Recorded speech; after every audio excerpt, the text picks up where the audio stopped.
Let's check this out. So this is the downwind stuff. I got the upwinds uploaded the other day. But here, starting out, we got Taya and Gracie working on some jib transitions. So going from wing to reach here. So looks like right about now we're coming up.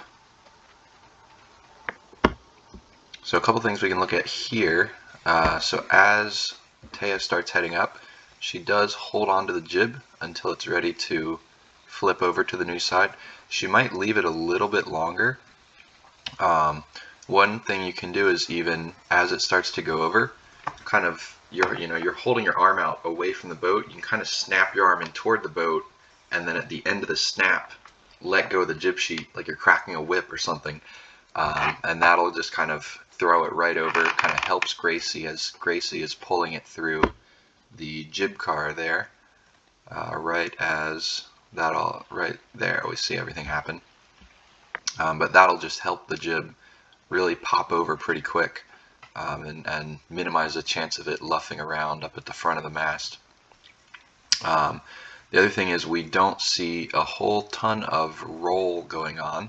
We know we do want to heel that boat a bit, and this is not something that has to be as extreme as like the roll at the start of a race right off the start line, but we want to use boat heel to help the boat turn. We don't want to use a lot of rudder.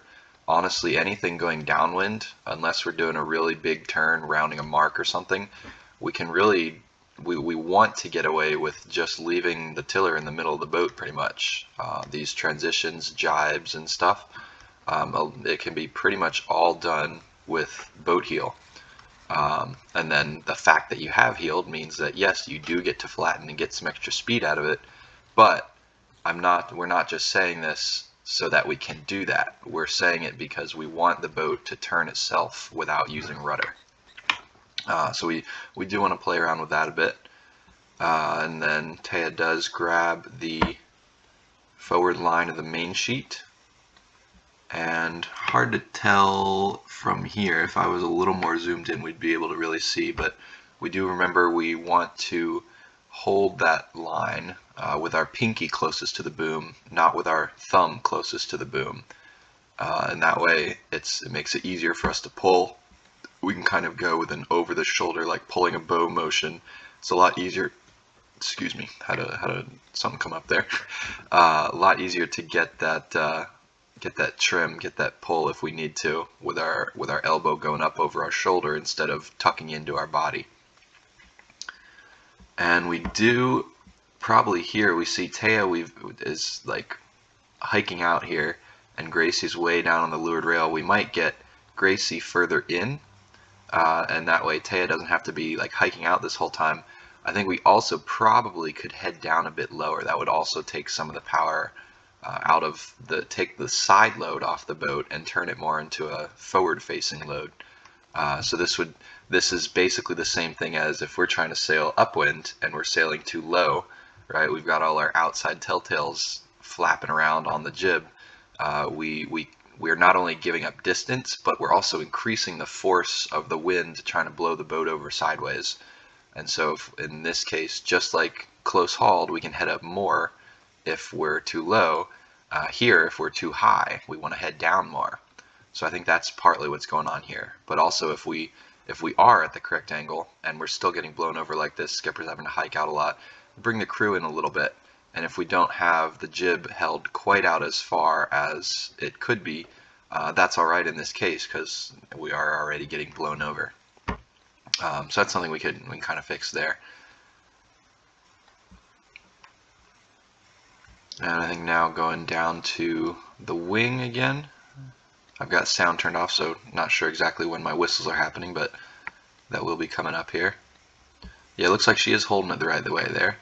But something good there to look at, when the whistle did just happen there, but we can notice right here, we see Taya's got the main sheet line here, but then also she's got the loose end of the main sheet in her tiller hand. That was something we talked about specifically before going out on the water this day, but that's something we always want to have. We always want to have two connections to the main sheet when we're on the reach. We have this line, but we also have the loose end of the main sheet, because we know when we jibe, we are going to need to trim in a little bit to get that good roll. And when we go down to the wing, we don't necessarily need that. We need trim, but we want to have control of it if we ever need it. So we hold on to that tail of that main sheet all the time. We got down and out going on, so when we switch the jib over here, Gracie, we can kind of see again, snaps the jib through the block. Taya gets the jib, and it's probably about a good distance away for her hand to be away from the corner of the jib, somewhere between 1.5 feet, 2 feet away.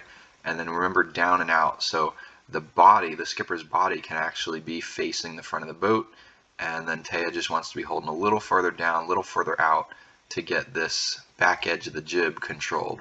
She wants the top of the jib here to be a little more closed off, I think, and we want to get the bottom of the jib opened as much as possible. So spread from left to right, as big a spread as possible, but also not letting this back edge of the jib up top spill open and spill out any breeze. Let's move to, looks like we got Sterling and Jack here. So should be coming for the transition to the reach in a second. So here we go. There we kind of see that probably wanted to happen a little bit quicker, but that was Sterling holding the jib until it was ready to snap across. So I think Sterling, you probably didn't need to hold it quite as long. Could have kind of snapped it across a second earlier. But that's what we want to do. We'd rather have it in a second too long than let it a couple seconds too soon and it's fluffing around for a little while. Good roll and flatten. I think that was a good amount. It definitely was not out of control, but we definitely made the boat want to turn. And we can see really he didn't use any tiller at all for that turn, right? We just barely dipped the main in the water, and that much is fine. But really that was a very smooth transition to the reach, so good deal there. And then right away or almost right away, taking the forward line of that main sheet. And then again, as we go downwind, we are working down the whole time, just like close hauled. We're always pushing that angle, always trying to get up higher. Downwind here, we're always trying to get a little lower. And whoops, so we will see that they kind of overheel a little bit. But watching the jib, I think Jack does start to snap it over a little bit soon. If we go back and see that, we can kind of see there's a second where right there, see he pulls it over, but it wasn't quite ready to go. So we do want to wait until the jib comes and falls into the boat, and that's the signal that yeah, it's ready to snap across. So we don't want to do that before it's ready to go. And yeah, we do see they overheeled a little bit, but that's all right. They're giving it a shot. They're heeling to getting the weight to windward. We can see that probably right there. We'll back up a second. I'll try to pinpoint exactly where we want to stop the heel. So right about there, they did realize they messed up. You can see them starting to hop up there.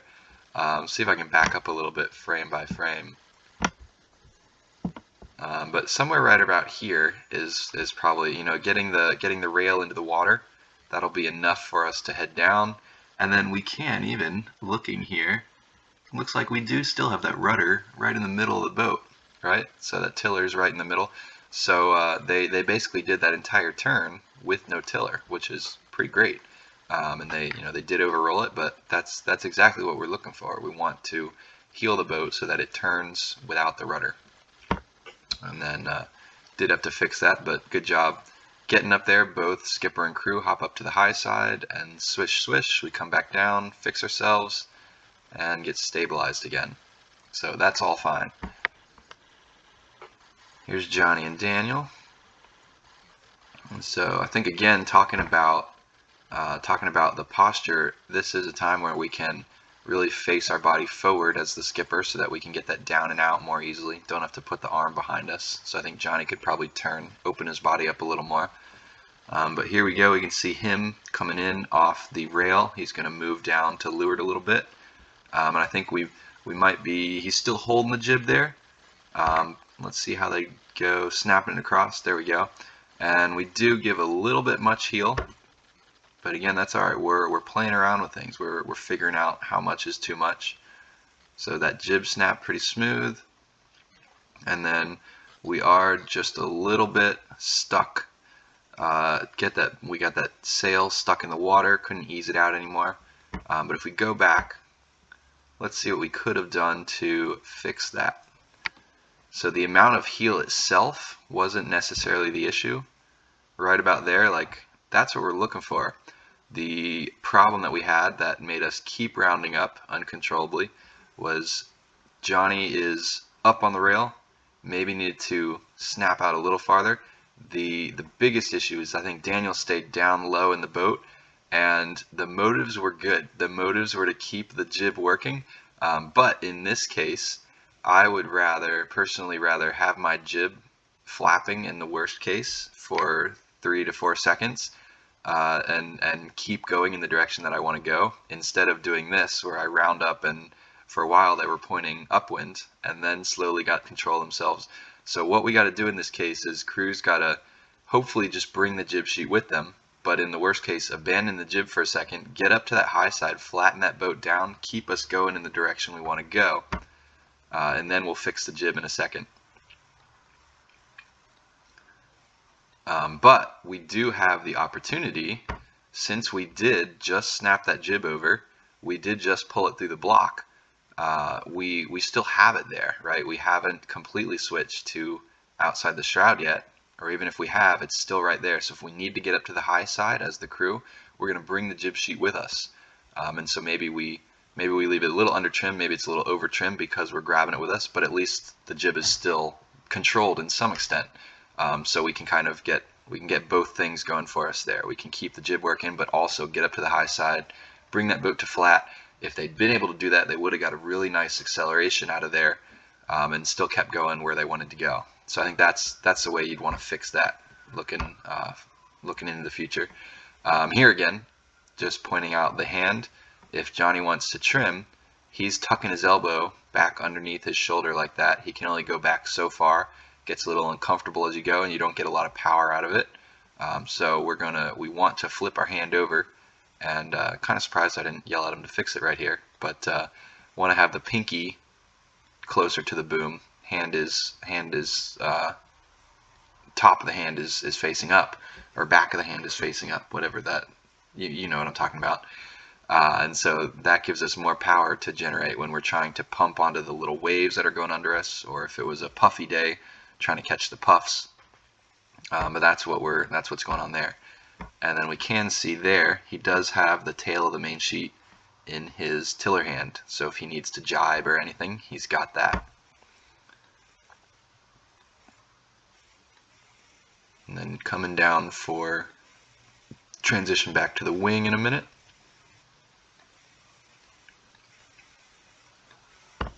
One thing to note with those, we are seeing him pump a little bit. We do want to remember it's a pump. We're not trimming them. We're not actually changing the trim of the mainsail. So we do pump once, but then we ease it back out, right? We don't pump and hold until the wave goes through. We pump once and then let it back out. So it doesn't mean the whole time the wave is under the boat, the sail stays in to where we pumped it. It's just one quick in and then back out to where it wants to be trimmed to. But let's watch down to the wing here. So it's coming down and jib snaps across. So maybe like a second early. We have talked before about if we want to get it done real quick, we can almost kind of stand up, in this case, jib's coming to the right side, so Danny can take his left hand, put it at the block, and then real quick pop up onto his feet, and his hand comes up to about here, right? And that's pretty much the entire jib sheet. Maybe you're lacking like a foot, but for the most part, we can snap it right across real quick, and then quickly pass it around the side stay to get it to Johnny. And as far as down and out goes, I think we've got the down, but we definitely want a bit more out on that one. Alright, let's move on to Glennis and Julia. So we got a good deal there. Julia's kind of got a hand on the boom, kind of feeling it if it starts to move. This is enough breeze that you probably don't really need to worry about that. You know, if you're on the right angle, the boom is not going to move. It's not going to. There's enough breeze, enough wind pressure in the sail that the boom isn't going to fall down the way it might in a lighter breeze. And if it does want to come over, you're not really going to be able to stop it, right? Just kind of notice out of the corner of your eye, like, oh, okay, well, let's fix that. But certainly no harm in keeping your hand there, right? Kind of does give you a little advance warning if you weren't paying attention to it out of your peripheral vision. So it looks like right here we've just about stopped. Let's see if they get the jib thrown over to the other side there. So we probably could, Glennis could give that little snap, kind of throwing her arm toward the mast, crack the whip to pop the jib over there. But Julia does a good job getting it through the block and then taking outside the shroud. We do want to make sure that we get back down to whatever angle we're able to sail, right? So if wing on wing was going this way, the reach can probably be something like this. So we can definitely start working our way down again. And wasn't a ton of roll, but we're still working. Glennis and Julia, the particular pair, are still working through some of the boat handling stuff. So we'll get the roll eventually, but we know it is something that we can think about for the next time. And she's got that main sheet line. Looks like she's got the loose end of the main sheet. Can't quite tell with that tiller. I don't know if that's a shadow or if it's the shadow of the tiller or of the main sheet, but something there. But just remember, if you weren't holding the main sheet there, we do want the end that comes out of the big block to be in your tiller hand. So going down to the wing, we are turning here, and I do like this, even though we haven't quite started doing the windward heel. That is yet again another thing that we do want to work into. But it's just the smallest of tiller movements, so we're not jamming it way over to the rail. We're keeping it nice and smooth, real small tiller movement, so that will work for us just fine there. Julia waits until the jib falls into the mast and then snaps it over there, gets it out to Glennis. And then this is again where we can turn our body so that we're facing all the way forward in the boat and hold down and out. I think the down's looking good, but a little more out we'd want. Just get the bottom of that jib opened up a bit more. So overall that was working out. So we got Locke and Claire. We'll probably be coming up to the reach in a minute there. And yeah, this is definitely one of the things that we continually try to work on with Locke is working that roll to turn the boat. We don't use a lot of rudder there, but we could use no rudder and use that little bit of boat heel. There's a little bit of heel there, but definitely want to try to use that to be able to keep that tiller in the center. Other than that, though, that was definitely a good transition. Jib came over smoothly. There was no luffing to speak of. Claire gets it across and down and out outside the shroud pretty quick. And then Locke is working his way down. We see that jib occasionally kind of bubbling in there a little bit, pushing its way inside. One thing I would say, probably want to have a little more control of, is when we're on the reach, we're typically going to have the sail trimmed in enough that we're not on the side stay anymore, just because we know we're not going straight downwind. We do want the angle to be a little more controlled, so having that main in a little bit more so that we do have the full curve instead of seeing the crease around the side stay there is about where we want to sit. You can't see from this angle to tell whether he has the main sheet in hand in the tiller hand, but we'll just remember that is something we want to have going on. And then should be coming down to a wing again. Boom. That was a very clean jib transition. Maybe a second or two slow on the pass around, but you know that happens occasionally. This is just one video, so don't know whether that was just a mistake or if that's the normal that we'll see. And then back to the reach. And again, remember we do want to have that little bit of roll. And I think what might have helped on this one is if we had trim, if we definitely don't have the lazy end of the main sheet, right? Because if we had that, we'd want to trim in a bit, get the slack out of these lines here. We can see they're kind of draping down. So if we do that, then we can pretty quickly get the main off the side stay. And then when you grab the forward line of the main sheet, it's not it's not very loose. We don't have to pull in a lot. We don't have to pull in all the way to our body just to get it working for us.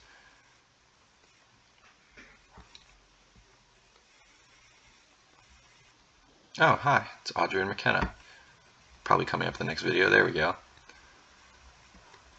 All right, so we've got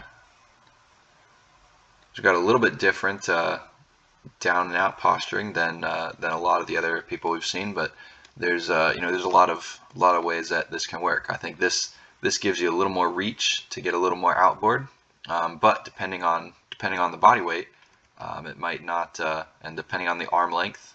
McKenna is a small person, so like somebody like Daniel probably has an extra 6 inches, maybe more, of arm span that helps get out, and he's also got a bit more body weight, so he can't get his body out over the rail like that. So that's another thing similar to the upwind weight balance that will kind of depend on the different body weight combinations between the skipper and the crew. But this is for what it is. That's good form there going down, and then we've got the snap. That's the little stand-up sort of deal. So that's, yeah, when we're talking trying to get the snap across, the jib across pretty quick, that's something that we can definitely use right through the jib sheet and stand up. The arm comes from right here by the hip and then all the way up across the body.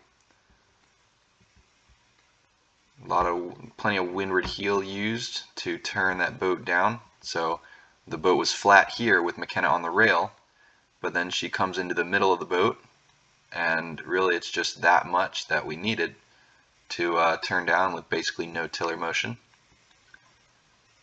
Then looks like Audrey's got her tail of the main sheet. As far as I can tell, looks to be it there in the tiller hand. Let's find out if that's the case in a second. And one of the reasons that is so important is when we go for any maneuver out of wing on wing, we're going to want to trim in the main a bit, right? So whether we go for a jibe or we go for just a transition up to the reach, we need that main to trim in. So if we're going to the reach, like we said, want to get it off the side stay. If we're going for the full jibe, we might trim it even more than that, because we know that when we roll to flatten, we need something to put some side force on. If we leave the main poking straight away from the boat like that, then we're just waving a flag through the air. We need to have the main in a bit so that we can catch that wind and move forward out of the roll jibe. Coming up, there's that heel. We do use a bit of rudder there, but